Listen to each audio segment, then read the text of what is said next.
Well, I'd like to welcome everybody to the Tortoise and the Hare Financial Podcast. My name is Jim Leo. I'm partner of TvH Group, president of TvH Financial, and private wealth advisor at Raintree Financial Solutions. And for those of you who are watching this, you'll see that today I have a guest. And for those of you who are listening, well, I'm going to tell you that today I have a guest. And today I'm joined by co-founding partner of TvH and my good friend, Jon Sowerby. Jon, how you I'm doing? doing good. Thanks very much, Jim. That's good. That's good. So listen, before we get started, a little bit of housekeeping here. So as I mentioned, for those of you who maybe are not into podcasting, if you'd like to watch the recording of our interview, you can go to our YouTube channel, and that would be youtube.com, and you can search for TVH Group and look for the tortoise icon. Select that, and you'll be able to watch this live and the recorded format. And for those of you who are not into video and you like podcasting, you can listen to the podcast episode on Apple Podcasts, Spotify, Castbox, basically any of the major podcast providers. So, Jon, we're not going to get into details in terms of what your role is. We're not going to get into details into what my role is in the firm at this point in time. I think we're going to have separate episodes for that. What we're going to talk about today is really the history behind TvH, how it all kind of started. I don't know with you, but I know whenever I meet with clients, a lot of times they ask, like, what does TvH stand for? How did it all start? How did the partnership evolve to where it is today? So I think today we're just going to walk down memory lane and try to remember how this all started, how it all came about, and then we can go from there. But before we get into that, maybe you can share what your role is at TvH. Sure. I work on the lending side. I'm a registered mortgage broker. We do everything from new to it, first-time buyer status, have never even been to an open house types, all the way through to commercial and business-oriented loans, and just about everything in between. I would say beyond the residential, which is probably the bulk of our practice, we also have a very significant subset of people who are investment oriented and own a number of investment properties, because personally, that's also something that's particularly appealed to me over the years, and I think some of that passion has come through in dealing with my clients. Right. And for me, I am a financial advisor, insurance advisor, and as I mentioned, I'm also a private wealth advisor through Raintree Financial Services. That's my role. But enough of that. Let's talk about how you and I met. I think I have an idea or a memory of how that all came about. Maybe I can get started and you can tell me if I'm wrong, or what your memory of the situation was. For me, back in 2007, I think that's where we first met. I was providing a strategy, an investment strategy called the Smith Maneuver. And I was working with another mortgage agent at the time who was helping me with the lending aspect of things. And a mutual friend of ours, of yours and mine, he had mentioned that you had started in the mortgage business. He knew that I was, offering this strategy, and asked if I would be interested in meeting with you, having a conversation with you. And at the time I said no. I was quite happy with who I was working with. But then, unfortunately, the individual that I was working with ended up getting sick. And we really didn't know how long he wouldn't be able to work. So he had suggested that there was someone in his office that would take over his files for him. And what was happening was I was referring my clients to this individual, and they weren't getting phone calls. So that was becoming a bit of a challenge. It was quite embarrassing. So I reached out to our mutual friend and said, I think I'm ready to meet the individual that you suggested. And I think made a phone call, and we decided to have an initial meeting up in Markham at the Tim Hortons. And how did it come about for you? Was it basically our friend saying, "Here's a guy you should talk to," or was it me just calling out of the blue all of a sudden? Do you remember? Yeah, I'd recently left the corporate world, and the the path of the mortgage side, the lending side had been something I'd been building for a couple of years, and one of the things that I had done was prepare for the inevitable day when I took my first steps. And that mutual friend was someone who I used to work with at the previous firm. And as I did with a number of folks, I just reached out and said, hey, this is now what I'm doing. If you know someone who is going to be interested and someone who might be looking to partner up, let's put us in touch and we'll talk. Right. Right. So I think again, I reached out to you. We decided to meet at the Tim Hortons in Markham, and I think we locked eyes across the room. Um, well, back then, there really wasn't a lot of social media or a way to really do any research on an individual. So I didn't know what you looked like. You didn't know what I looked like. I would say that we were in Markham. Primarily, it's an Asian community, and you were meeting someone with the last name Lao, Lao, and I think you were probably looking for someone who was of Asian background, and I think you were quite surprised to find It out was a little that surprising. I was. I think there's no Yeah, doubt, but needless to say, we made the connection, and I think the rest, as they say, is history. But yeah, definitely a bit of a surprise. But you know what? Everything seemed to work out just fine. yeah. See, I knew it was you when you came in because you had the green pad folio from the previous firm that you worked with, and I Dead also giveaway. was a major broker for that firm. So once I saw that, I'm like, okay, that must be John. So yeah, so we had I think an initial conversation and thought, you know what, I think it's a good idea maybe to start referring business. I think that's really how we started off, right? Was me referring clients to you and you referring clients to me, Yeah, right? it was a somewhat more casual approach at the time because we were getting to know each other and understand each other's business philosophies Yeah, and how we operated. I know we were both pretty yeah, adamant that there would be no payments changing hands. It would be either the right thing for the client or it wouldn't be, and we weren't going to be in a position where we were going to yeah. touch base and sort of expect a quid pro quo, if you will. It either made sense for the people we were Right. working with or not, and I think that that was actually something that for both of us was important and something that we both took note of because certainly. Mm-hmm. Um, there are lots of people in the business who would anticipate if there is a referral they're sending your way that there will be some form of compensation coming the other. Right. Yeah, absolutely. So I think we kind of started to again refer business, and I'd say we started off as acquaintances, referral partners. Let's say. I think we were evolving into becoming friends and developing a friendship over that period of time, and I know I was very comfortable with introducing a lot of my clients over to you, and you know I believe you were comfortable doing the same in return. And I think at the time you had two little boys at home. Were they what under the age of two, age of three? They Right. they'd have had to have been by that stage. I think they were 1 and 2 respectively. They were 15 months apart. Oh, right. Right. Now they're stinky teenagers. Now they are stinky teenagers. It is absolutely true. There you go. Yeah. And I had Serena, who would have been about 3 years old, and I was working from home out in Newcastle. And I know what was happening with me was whenever I'd hand a business card and they would see Newcastle, people would say, "Well, where's that?" And I would say to them, "Oh, that's Newcastle." Explain the location, and that I had worked from home.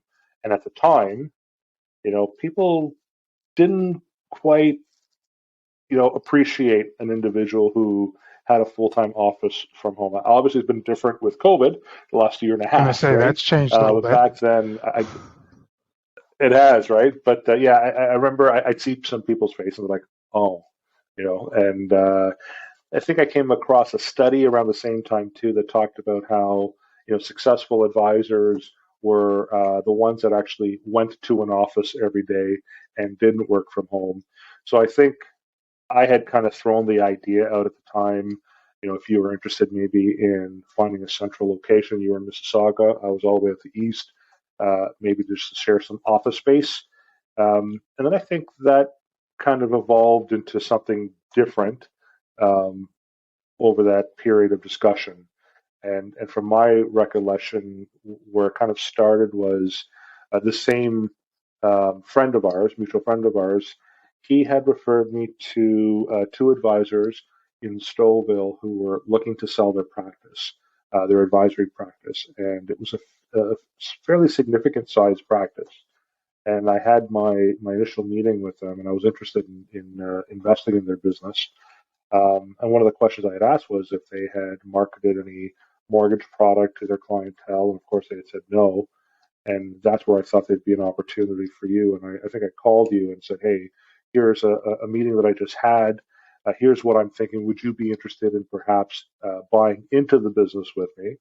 And then you started talking about the concept of a family office, which I didn't really know what that meant. I always felt that I wanted to build a business myself that was a one-stop shop.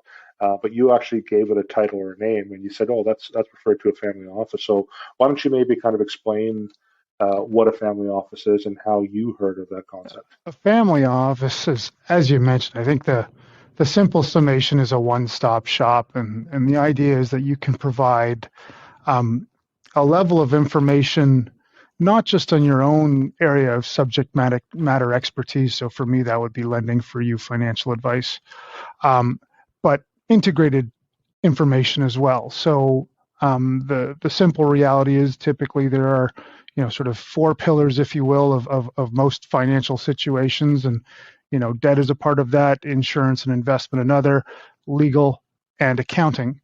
Um, the trouble with most family offices is they're geared towards the ultra high net worth, and that's Right, potentially tens of millions of dollars, which is simply not going to be within reach for the vast majority of people that we would be working with.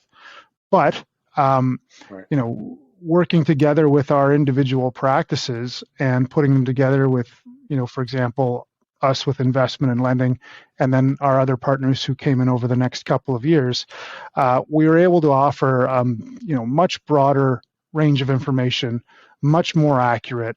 And as a result of the fact that we all worked together, sat in the same office, and essentially all had a similar level of understanding of our clients' knowledge, a chance for us to provide a far more cohesive strategy. And I think that, as we get close to the better part of 15 years since we started working together, I have clients come back to me, clients who've been with us for a decade or more, and say, you know what, Jon, had we not done some of these things back when you had suggested it all those years ago, we wouldn't be where we are today. And I I don't pretend to have heirs. I'm not curing cancer or anything like that, but it sure feels nice when you have someone comes back and says, you know what, I don't have to work full time now, and I can spend more time with my family, my kids, my ailing parents, whatever it is, because we took your suggestions all that time ago. And here we sit now, much further ahead as a result. And thank you very much. It's a pretty nice feeling. yeah, absolutely, absolutely. So, in talking about the concept, then at the end of the day, I didn't end up, or you and I didn't end up investing in that other practice. They had decided to work with or sell to another individual. But that's when I think you said to me, "Hey, why don't we do this anyway?" And kind of build it organically and start from scratch. And I was a little hesitant at the time. I think I had a bad experience previously, so I definitely was a little gun shy. And it took a while for me to kind of get to the point where I'd said, yeah, okay, I think we should do this as partners. I think I was definitely more in favor of just renting space and sharing space. And I think also the other challenge was our industries wouldn't allow us to partner up, but then that had changed around that time, right? Where a mortgage agent couldn't really offer mutual funds and vice versa, Well, right? we had to do some additional licensing, and we had to jump through quite a Good. few hoops. And for those listening, it didn't just include the mortgage broker and the financial advisor. It got to the point where we were also including a lawyer, which has a whole different level of scrutiny. The chartered accountant folks also like to make sure that everyone is properly vetted. So that was probably a 12 to 18 month process. It definitely took some time. It was, and I don't remember too. Like ultimately, when we agreed to partner, again, you were very patient with me. You had said whatever it takes, you just let me know. And I think all I really wanted was that we had an agreement in place that we signed off on, and we went through that process. So for me, I definitely took a leap of faith because again, I had a bad experience once before, but this just felt different. It definitely felt right for me. So we moved forward. And again, I don't recall if it was me mentioning to you one day, like, do we consider buying a place instead of renting, or if it was you that made the suggestion. But I know when you started looking at, the option of buying a space, I think it was doable, based on what would have been required at the time. I think it solidified us as partners. I think, for me, it felt like it was more of a marriage, right? If we owned property as opposed to just renting a place that we can potentially walk away from. So it almost kind of forced us to work through the ups and downs. And, we found our first location there on Duncan Mill in North York. And I think, what was it, about 1,000 square feet? It was 1,000 square feet, pretty much exactly. Yeah. And I know for me, again, I'll say this, up until that point, I had no experience in renovations, working with contractors, any of those things. So I probably made it a little bit more difficult for you at the Maybe. time. I've since have experience. Yeah, I mean, since then I've had lots of experience in being partnered with you, but I think the first one was definitely kind of like having a newborn, right? Um, so it was quite interesting times for me. That's for sure. It might have been reasonable to suggest in those instances that if I was the gas, you were the brakes. But we found a balance. Absolutely, absolutely. I think you figured out a way to cut the brake lines so we can get through to the finish. Perfect. And then what happened? We took possession. What was it, October 3rd of 2008, I think right it was around technically the the day global we market entered into meltdown. recession in 2008. And I remember we got the news, The and worst historical. that's right. You Yeah, came into the office and said, "Oh my gosh, we've hit recession." And I said, "Great, there's nowhere to go but up." And looks like I nailed that one because it's been a good time since. all you did, because I remember laying in bed, watching the news with my wife Carol, and we're like, we're gonna lose everything. Like that was the fear at the time, and the opposite happened. I think when we finished our first year, we were up about 20% over what we had projected. And I know in my industry, a lot of advisors, they weren't even answering the phone. They weren't talking to clients. They were down 50% in business themselves. And I don't think we were able to put a finger onto why we were up 20. We just knew that, there was something that we were doing right. We just didn't at the time really understand what that was. Well, I think Right. in fairness, you work hard most of the time. You never complain too much if you have a little bit of downtime. But when you work for yourself, you work hard most of the Yeah. time. Um, and when things go south, like they did in 2008 with the credit crunch, you have the option of either trying to hide or doing your best to face front and walk into it. And I think we were pretty successful at doing that, and clients weren't always happy, Mm. and the market wasn't always easy. But I think for the most part, people appreciated that, as you said, we didn't turn off our phones and hide under the desk, and that I think as the recovery eventually hit, I think by staying active and by helping people manage through that. we were beneficiaries, our clients were beneficiaries, they were better positioned, we were better able to capture what we needed to do to get back at it, and again, just do our best to sort of push forward. Yeah, for sure. And so we had location, we had staff. What we were trying to work on was the name, right? Mm. So TVH, a lot of people ask, what does that stand for? Tortoise versus hare. The slow and steady. And I know that. So originally, before you and I had partnered up, my company that I was running on my own was TVH Wealth Planning, and obviously that wouldn't have been a good fit for the mortgage side of things. And I think we were trying to come up with different names, and I don't think you liked not necessarily the concept of TVH. I think some of the logos that we were looking at with the bunny rabbits and tortoises and stuff, right? Yeah, I was But probably a little ultimately, you resistant agreed to initially. I TVH. think I was probably a little resistant initially. It took a little bit of convincing. Again, you're right, not for the concept, but with regard to how we were going to present it, Yeah, and we got there eventually. yeah. But I think a big part of that was Well, I was going to say the big part would have been your I wife, was right? about to exactly Is say that where you're that. going with this? My wife All is right, there you go. from Thailand. English is not her first language. Yeah. There is a fairly significant divide in terms of folklore and legend. And I remember sitting down and talking to her about what we were trying to accomplish, and I told her a little bit about the idea of the tortoise versus hare, and she was unfamiliar with the story. And I told her the story, and she said, "Oh, you know what?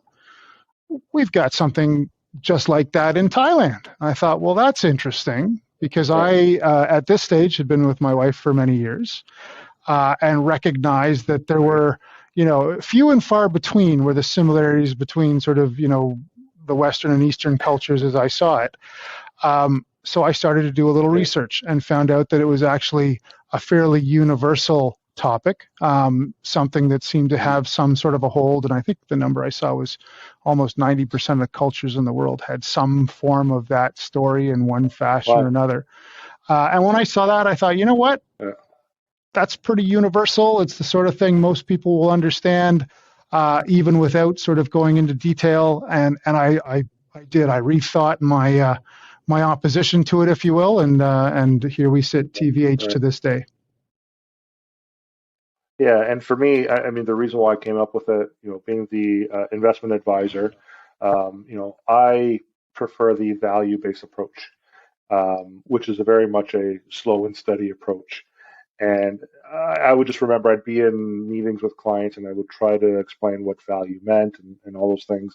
And it didn't really matter what level of sophistication the client had. They would struggle with it. And I would ultimately say to them, tortoise versus hare, you know the story? Yes, I do. We're the tortoise, slow and steady. And everyone would always respond with, I get that. Right. So that's where we came with TVH. So we just needed a better logo than what I think some we got people there. were I think we presenting. got there. I think we did. Yeah. Even recently, I had someone comment. They said, "Wow, like it has the indigenous feel to it, and very Canadiana." And I'm like, "That's exactly what we felt when we saw it." I don't think we asked for that. I think it was our web designer who kind of sent us a bunch of mock-ups, and I think you and I kind of looked at that and go, "Wow, that's it." So that's how that all started. And again, we were in our first location at Duncan Mill. I have to admit, I actually missed that location. I think we were on the sixth floor, and at the time when we bought it, 1,000 square feet. I think there was only a total of four of us, right? I think you had a full-time staff member, I had a full-time staff member, and it was you and I. And I think we thought, we'd be good for about 3 to 5 years in that location, and maybe we'd have to expand. And I think we grew out of it fairly quickly. But before we get into that and how we grew out of that location, one of the things that we did do when we started our partnership was we had a client appreciation event at the was it the David Duncan House? Is that what it That's was right. called? Yeah, beautiful place, fantastic food, and I think your intention and my intention was we really wanted to thank the people that had transacted with us, that had referred other individuals to us. For me, who have shown loyalty and really just wanted to thank them. And I remember that first evening where I had clients show up and they would ask me, say, okay, well, who's presenting tonight, right? And I'd say, well, the bartender and the waiter, because a lot of the clients, they were accustomed to being invited to these client appreciation events, and then there'd be someone there with a sales pitch, right? And you and I, from day one, we had always said that's not what these were about. We didn't want to have a sales pitch. It was literally a thank you event. And even for me, I had some of the companies I represent who had offered to provide me with marketing dollars towards the event, but I'd have to have one of their logo pieces. And I'm like, no, this is a thank you very much. And if we do have a seminar, we'll let you know it's a seminar and what the topic is, right? You felt the same way? Yeah, I think it's fair to say that most people are waiting for the pitch in those situations. And for us, I think one of the things that, again, for the listeners to understand is the partners at TvH, we all very much practice what we preach. So, for example, I have done a lot of work with investment portfolios and building rental property portfolios. Every single partner at TvH has some form of investment property. We believe in things like insurance for investment. Every single partner at TvH has some form of insurance for investment. We all believe in equities in the stock market and a properly managed portfolio, financial plans, wills, proper accounting. So again, we really do try very hard to practice what we preach. I think as a result over the years, because we are in keeping with the TvH, not trying to turn over a quick buck. We're trying to build things over time. I think as people come to know us and they come to know the firm, they see that, again, we do very much walk the walk. And that was, I think, just a culmination in our early period of, walking the walk. And we just, like you said, wanted to have people out to say thanks, not to bash them over the head with the next greatest product. Right, exactly. So we went from, or at least I went from, oh my gosh, we're gonna lose everything, right, to within about 2 years, outgrowing our space. Not Right? even. I mean, I think day one we walked into the fully finished space after the contractors had finished, and you looked at it and said, "Gosh, what are we going to do with all this space?" And within, I think, like I said, I don't even think it was 2 years. I think it was more like 18 months. We were looking for our second location. Yeah, and that's where Marine Parade came in. Correct. Right. What was that? About 1,000 square feet? Probably not so big. Probably about 750. But again, in that instance, we were splitting out, and your team had grown and my team had grown. So, we had sufficient space, as it were, to cover what was required. Yeah, and where was that located again? I know South Etobicoke, but I know you're better just down with at the mouth of the Humber locations. River. Share that. So, right down at the southernmost tip of Etobicoke, right at the base of the Humber River, and we were a stone's throw. And again, for the few years we were there, lovely to go out in the morning and smell the lake air and enjoy a nice breeze off of the water. Definitely a location I quite enjoyed for the time I was there. Yeah, what was that restaurant that we would go to? Fantastic food. Couldn't tell you, but again, was all amazing. Sort of fit in nicely. You'd walk over for your lunch. They had a little patio. We'd often take clients for a sit down to go through things. It was, again, a very nice atmosphere.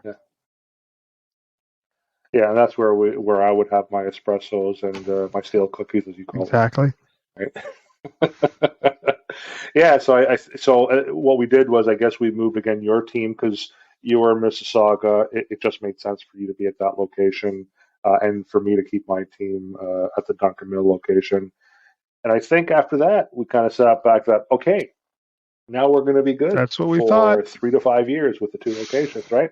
And how long were we there for with the two Not locations long. Before we upgraded? Again, a year and a half with the two, and then our next partner, Sonia, on the legal side, ended up as a client of mine initially.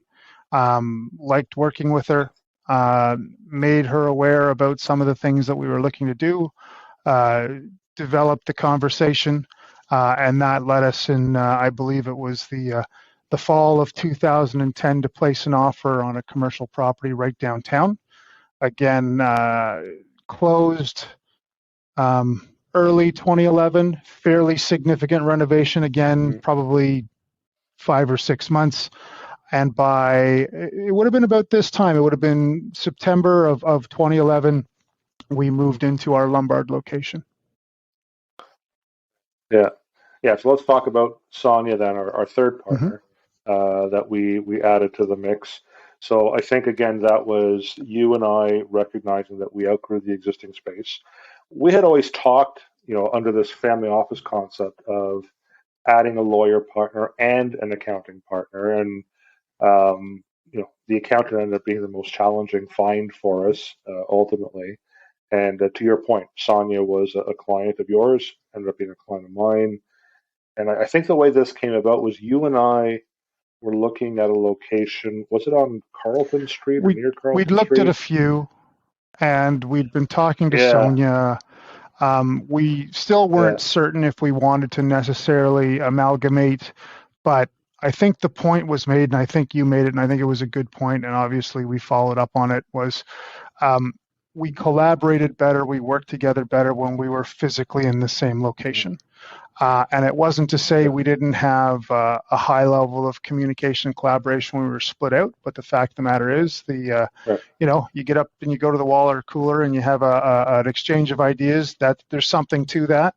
So the three of us agreed yeah, that we were going to go out and find that place, and we looked at a yeah, few, came close on a few, but ultimately settled for the Church in Adelaide area, which is where we still are to this yeah, date, and again Lombard Street, yeah, and went from there. yeah. And I remember you calling me saying, I found the perfect location. This was after we lost out on an offer, which you had referred to as our perfect location. And quite honestly, I think it would have been. But we had talked about that location just recently and probably worked out to the best that we didn't end up moving there.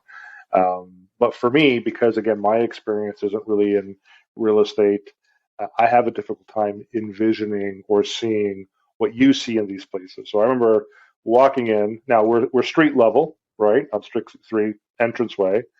Walking into basically a lime green It needed box, some work. almost It 4,000 needed square. some work. Yeah, I and know how everyone associates people who work in debt, finance, and mortgages with being incredibly creative. Or probably not. yeah, But needless to say, when I walked in, although the place, I think it would be fair to say, was hideous, um, I was able to, in my mind, get a reasonable idea, not of the color schemes and the finishes. That's certainly not me, but the layout. And I thought it was going to be very workable based on what we did. You and Sonia were both kind enough to trust me. And like we said, yeah, I think when we got the contractors in there and they started sketching it out, and we sort of saw how it's going to come together, it made it a little easier for you guys. But yes, again, to your point about leaps of faith in buying property with me, probably a second leap of faith was committed. yeah. And I remember following you around the location as you're kind of in your mind envisioning the layout and everything. And I finally said, John, I can't see what you're seeing, so can you please explain it to me, right? And you did, and I'm like, okay, I still don't see it, but I'm going to trust you, that this is the space. And yeah, it worked out great. It was a great location for us, and adding Sonia as well. I think, although in fairness, when we had to pick, furniture and stuff like that and colors, I would kind of sit back and just whatever you guys pick, I don't care. I really didn't have a whole lot of interest in that part of the process. So you and Sonia kind of took that over with the interior We, designer, we right? we definitely had some guidance from an interior designer, and no one was injured in the decorating of our office, which is the important thing. There you go. There you go. And yeah, so that location, about 3,800 square feet, Just shy of right? 4, so definitely a much bigger space, even than our 3 offices combined.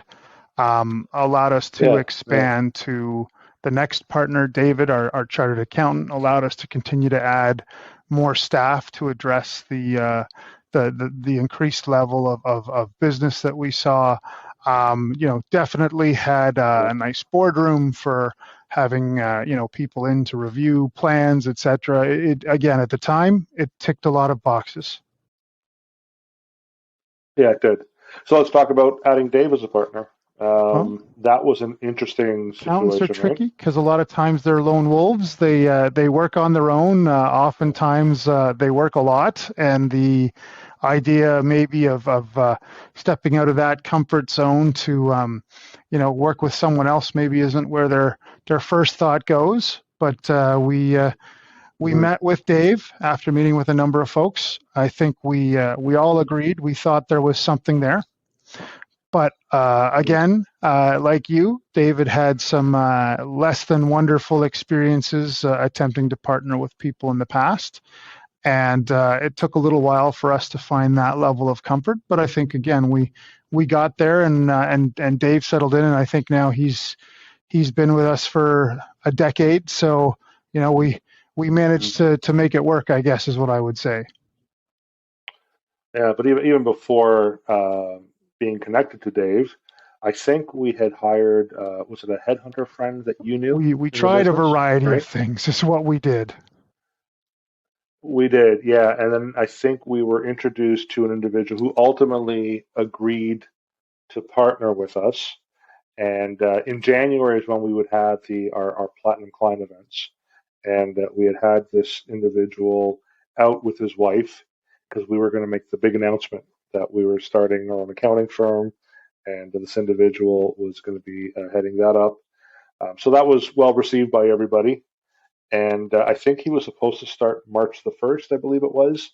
And I think it was, I don't know, 9 o'clock the night before, where he emailed all three of us saying, "Yeah, I'm backing out," after we had negotiated over many months. So that was, that was difficult to swallow. And I think what had happened was I just sent out an email to people that I knew just to say, "Hey, the accountant backed out. We're willing to rent the space, that office space, if you know anybody." And I think it was someone that reached out to me saying, "Well, here's an individual that might be interested in the partnership," and reach out to him. So I think with Dave, again, to your point, he did have a bad experience in a partnership like I did once before. So he was definitely a little bit gun shy. And what we had offered to him was, why don't you move in? Let's live together for 6 to 8 months and see how it goes. And obviously, he fit in perfectly, and that's how the partnership as it is today in TVH basically has evolved over the years. Right. Exactly. Anything else to add to that? Well, we had a good run at our Lombard office, and then recently we decided that, and this is presciently enough before COVID, that with advances in technology and things like telecommuting, that we didn't have as many people in the office anymore. So once again, we decided we were going to shrink our footprint a little bit. The timing is never perfect in these instances, but we ended up relocating just down the street, still in Lombard, because we definitely liked the area, and we wanted to wait to get the right place. But moved down the street, slightly smaller office, but given the number of people nowadays, and again with COVID, seemed to work very well. Working from home, again, just sort of the next chapter, and I think as the business has grown, things like our systems and our processes have improved. And the fact of the matter is, we can now manage a much higher workload. And in order to be more flexible and more fluid, it doesn't necessarily mean we all have to be at our desk in downtown Toronto. So a little bit of a full circle, if you will, from the "gosh, I don't want to be at home" to "hey, it's not so bad to be at Yeah. home." Right, exactly. And we are about a block west of our Mm-hmm. previous location on Lombard. So I think we're technically considered that we're in the financial district now. So all that really means is that the burgers are $12 here, then as opposed to $8 east That's of right. us, right? Before we were Mavericks and we were outside the official zone, but moving all of Uh, 50 uh, meters across the street, it's a whole different ballpark now. right, right. So I want to kind of go back to our client events a little bit because we were doing them year over year. We started off at Duncan Mill, and then eventually we moved them down to Biagio's in downtown Toronto when we moved down here. And I think it was the third Friday of January that we were doing these. And it seemed like that third Friday of January always had some major snowstorm. So there was lots of fun, right? But going back to I think the thought process why we had started and offered those events and why we've stopped them now is for me it was an opportunity to meet up with clients again on a more social basis, not on a necessarily professional basis, and just talk to them a little bit more outside of the business. And what I was finding, and I don't know if you were finding the same thing, was as we were growing, more clients were able to come out to these events. And I was finding that I wasn't really able to spend enough quality time with an individual client because it'd be, oh, well, so and so showed up now, so now I have to go and say hello to them and on and on. And it no longer felt like an intimate, event with our clients. Would you agree with Yeah, that?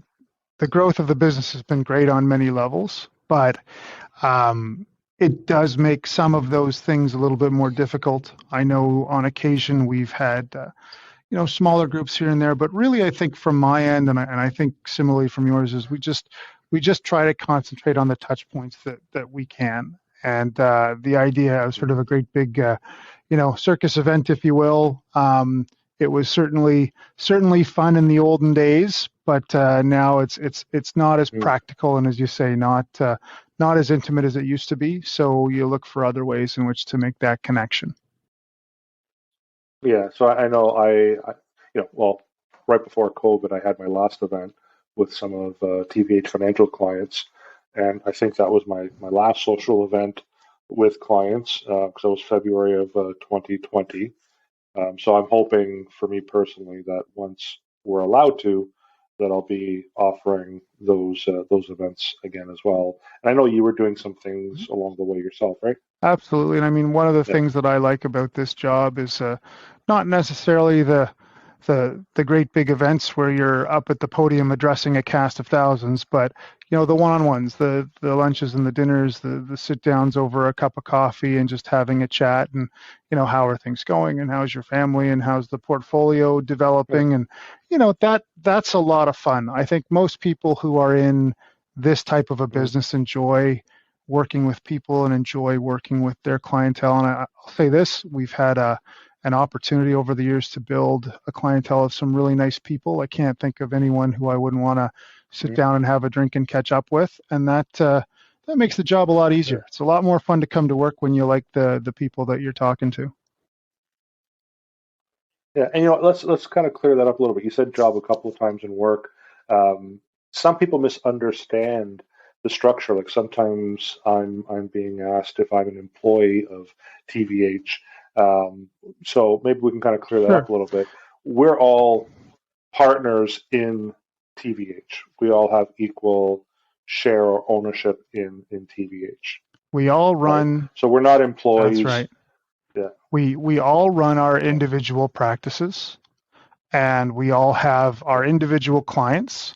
And there are some people who will come to the Yeah. firm and only deal with me or only deal with Jim on the financial advice side or our lawyer or accountant. Yeah. Um, but what has happened over the years is people have said, gosh, it's kind of a hassle to have to go and do this at one place and this at another place and then sort of deal with, competing interests and competing advice.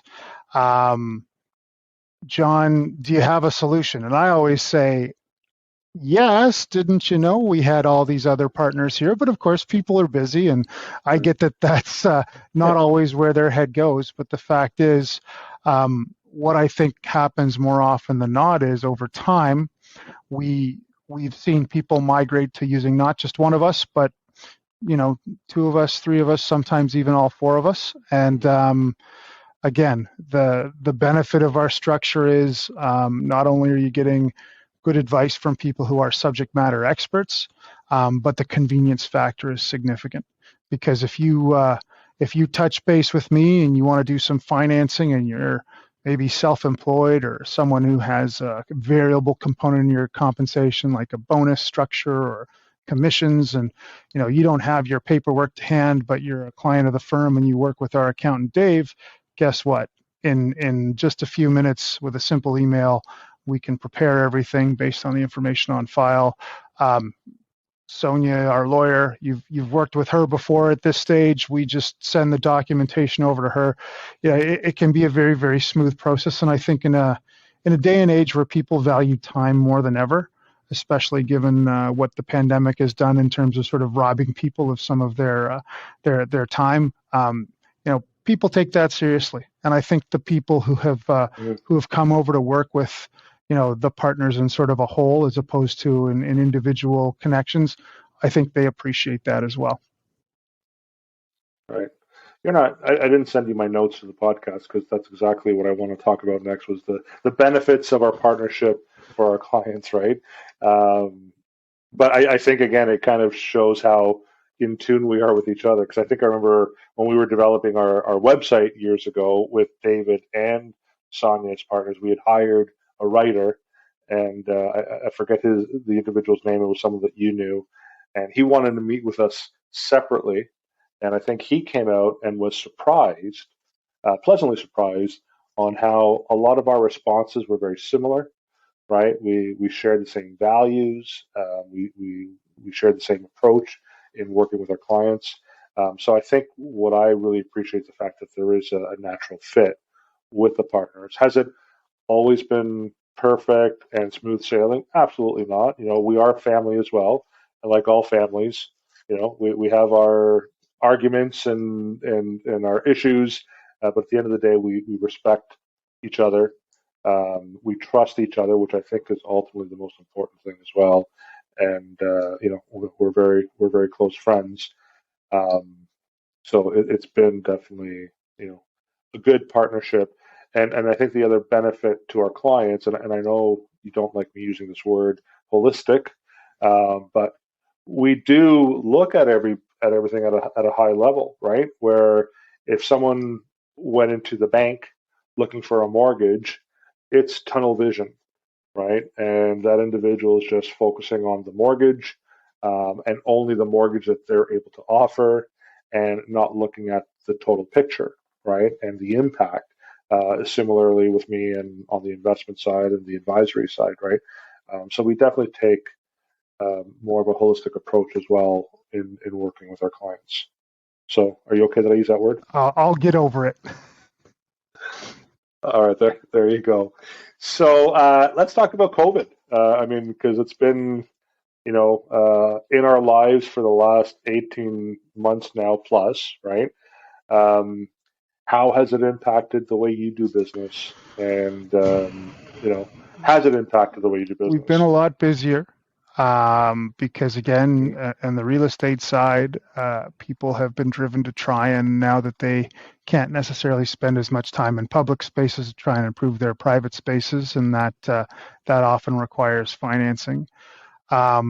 From a process perspective, we were, although I'm a bit of a Luddite and certainly not the technophile that you are, Jim, we actually, I think, had a pretty reasonable process, one that was, relatively smooth with regard to our use and integration of the technologies available to us. The trick was it was an awful lot of work and not the chance to get out and go to the gym or do some of the things that I might have liked otherwise. But from a business perspective, we actually ended up adding some staff because of how busy we were. And I would say all in, it's gone swimmingly. I think the big miss from my perspective is we have essentially curtailed all face-to-face client meetings. And that was something I used to enjoy. But Mm. you do your best with the new world reality, and you want to just try and sort of work through it. I will say I have yet to be an adopter of the Zoom call. I think I've had about two, and when Okay. people say, "Hey, John, let's do a Zoom call," I usually say something like, "My phone works fine, thank you very much," which is funny because I'm not even Right. at home. It's not like I'm sitting around in shorts and a t-shirt. I'm at the office. I was at the office every day all throughout the pandemic. Right.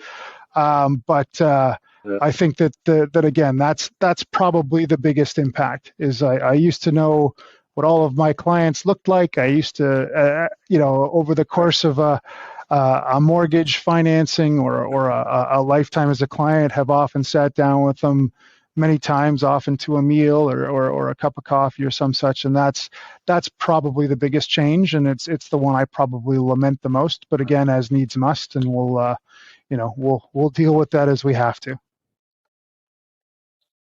Yeah, I think for me, to your point, I've definitely been the techie guy, and that's why my role. And again, in talking about the partnership, you tend to manage the day-to-day operations of TVH, right? Sonia's role is in dealing with the real estate aspect, with her being a real estate lawyer and contracts. Dave obviously does the accounting for TVH, and for me, I'm the techie guy. So my job has always been, putting in place our technology. So it wasn't really anything different for me to do a Zoom call or Teams call or whatever else. I think where I have struggled is pre-COVID.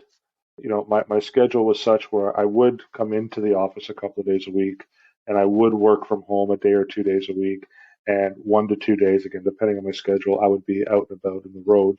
And I loved that variety, um, being at home every single day and doing these Zoom meetings. And for me, I have to do these types of meetings because I'm actually presenting plans and things. So there's a lot of visualization, right? Um, it was getting a little much, and I avoided coming down to the office from, I guess, September of 2020 till about July of this year. Partially because, again, most people know that I had open heart surgery back in 2019, so I'm considered at risk, and I didn't want to take that chance. So it was difficult to be away from the office for 9 months and working from home every day. Now, I'm glad things are opening up. I'm still not meeting people in person, but to your point, it's something that I did enjoy in the past. It's something that I know that I'm definitely looking forward to getting back to doing again once it's safe enough to do so. But I would also not be surprised if more of my meetings, even after COVID is over with, will continue on being, Zoom based or Teams based or, video conference based. And it's nice to be around the partners and it's nice to be around the staff. There is that disconnect. And I think that's what you and I felt when you were at Marine Parade and I was at Duncan Mill, right? There was that disconnect. It just didn't feel the same way. So I think we're kind of reliving it again, right? Yeah, I would Through agree. through There's COVID. there's there's value in face to face. There's value in collaborating that way. Yeah, It's not to say that yeah, over COVID, we weren't communicating, but it's simply not the same. It's maybe more yeah. efficient in some ways, but it's not always more Mhm. effective. Yeah. Although I definitely have less kilometers on my car now. There is that. You gotta look for the positive where you can. Uh, yeah, and there's less cursing and swearing because again Less the traffic. the commute Hmm. coming down, yeah, less traffic and all that stuff, right? So I'm definitely it's a different type of stress, let's say, right, where I just need to meet people. So we're gonna kind of close things out shortly. Um, in terms of the vision of the future for TVH, how do you see it?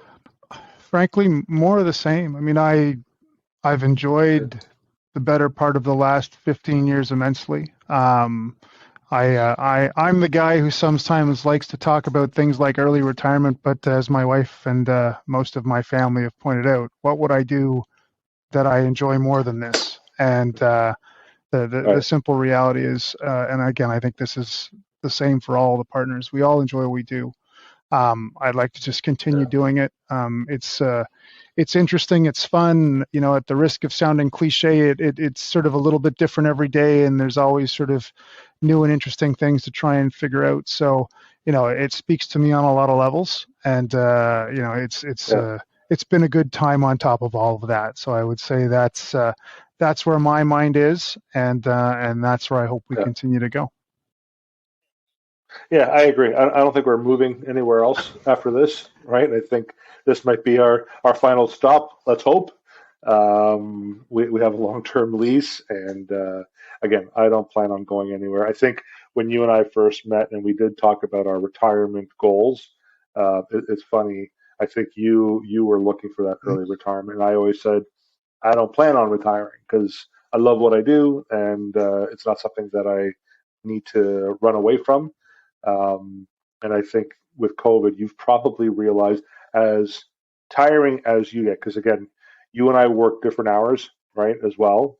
You're more of a night owl. I'm not.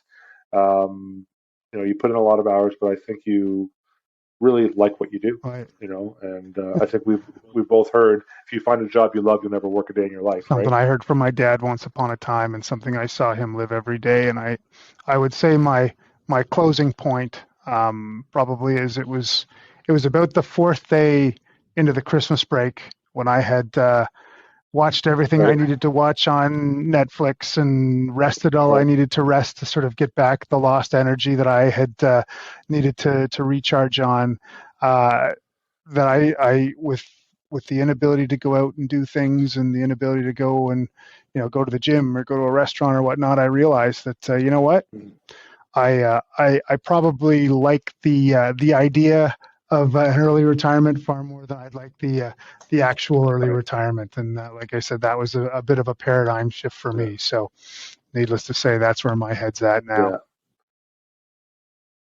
Yeah. Yeah, and I know at one point I was starting to shift focus in terms of retirement, and then I had the heart surgery, and I was forced to stay home for 4 months and not work at all.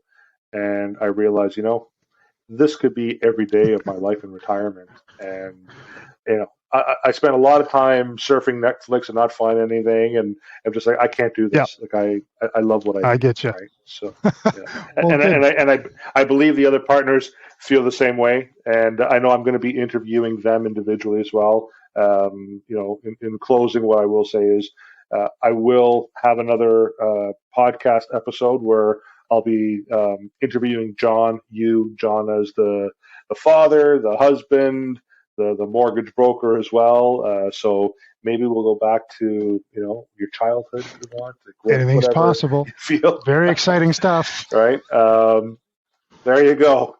So if anybody would like to speak with John and or myself, what I recommend you do is head over to our website, tvhgroup.ca, and you'll actually see pictures of the four partners. Just click the picture of the partner you're looking to connect with, and that'll take you to their page and their contact information.